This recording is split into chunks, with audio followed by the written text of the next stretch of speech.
Swerte ka ba sa asawa mo? Eto nga pala ang mga signs para malaman mo kung swerte ka sa asawa mo. Una, palagi siyang excited umuwi sa bahay niyo para makasama ka. Hindi ka, binili mo to. Binili ko yan para sa'yo. Mali, totoo to. Para sa'yo yan. Pangalawa, alam mo ang cellphone at Facebook password niya. Pangatlo, nahayaan niyang ibigay sa iyo ang pagbabudget ng kanyang sweldo at hindi ka hinahanapan ng pera. Pang-apat, naglalaan siya ng oras para sa iyo at para sa mga anak mo tuwing day off mo.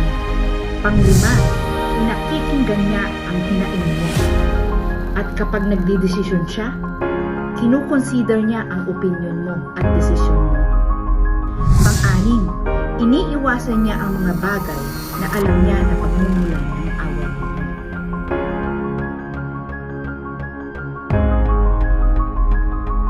Ilan lamang ang mga to na senyales na jackpot ka